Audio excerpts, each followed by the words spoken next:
Facebook page, and it was such a good question that I think many of us who are on a fitness and a nutrition plan actually face when we come into situations where we're hanging out socially with friends, or when we go to parties, barbecues, or family get-togethers. And her question was, she said that over the weekend she hung out with some friends and she had wine and she had a bunch of pizza. And then she went on to have candy.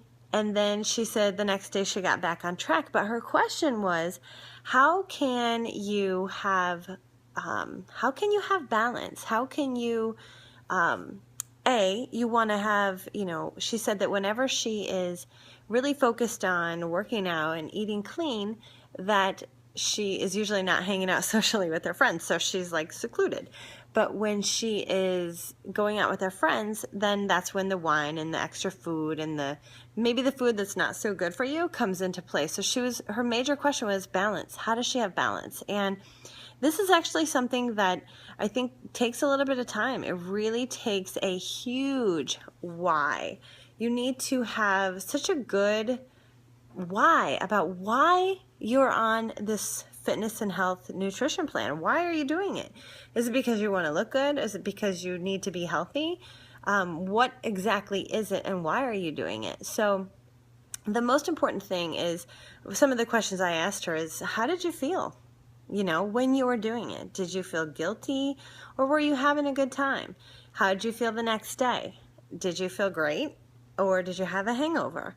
Did you get right back to your lifestyle of eating healthy again and working out again, or did this make you linger into the next day and you slept in and you didn't work out? Because in that situation, then it's definitely creating an out of balance body. So I definitely think that there is a point in time where everything, creates, wherever you really have to go through this and really figure out what it is that's so important to you. And you got to have balance in life. So you definitely have to have social time with your friends. And it couldn't even come at a better time, this Periscope, because tonight I had a networking event, which is a really fun one, and it's with a bunch of people that live in this upscale neighborhood, and I was one of the sponsors for my yoga studio, and we went to this tapas restaurant, and I had one glass of wine. They had some tapas entrees that got passed around the table, and then they had a dessert. And the cool thing is that it was tapas, so there's not a lot of food on a tapas dish, so I got to sample a little bit of everything. And the problem really is when you go overboard, when you have 2 glasses of wine, or worse than that, 3, or when you're eating multiple servings of food that you just simply don't need. So I really think that the key to this is balance and understanding exactly what is a serving for you. What's a serving of protein? What's a serving of vegetables? And what is a serving of dessert if you are going to have a dessert?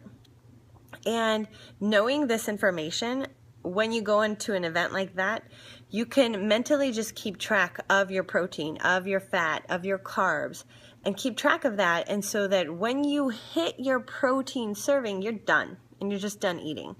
And then when you hit your fat, you're just done. And so you really have to know, and you got to take that into an event like this and have some self-control. And that's really the key. And so some of the people that I work with have a hard time with self-control. So what I recommend to them is taking yourself to my website and downloading my free Breaking Bad Habits worksheet. And there's another one, and it's called, actually I don't think this is on my website, but it's coming in my book. And it is how to prepare for negative situations that have the potential to throw you off. So let me give you an idea what I mean by this. Okay, for me, when I go to my family get-togethers, there's so much food that I'm not normally used to being around, and I love food. So what I do beforehand is I bring my own dish. 2, I make sure that I'm working out the day of and the day after, and I'm using that food for fuel, And then number 3, I am careful, and then I go play with the kids because it gets me away from the food, and everybody tends to gather around the food and they just sit there and they eat and they throw it in their mouth, because what else is there to do besides talk about awkward things that you don't want to talk about, and then shove food in your mouth. And that's just what happens at family get-togethers. So I found that the kids are actually really smart. They go and play, and I was like, I'm gonna do that because it's really smart. So that's really awesome. But number 3 is also, so number 1 is plan ahead of time. Take your food, take something that you know is good for you. And number 2, work out, use your food for fuel. Number 3, know what you want. So have a big why. If you don't eat certain foods because they make you sick or you're maybe allergic to them, then draw a line in the sand. Just draw it and do not put it in your mouth. Don't try it.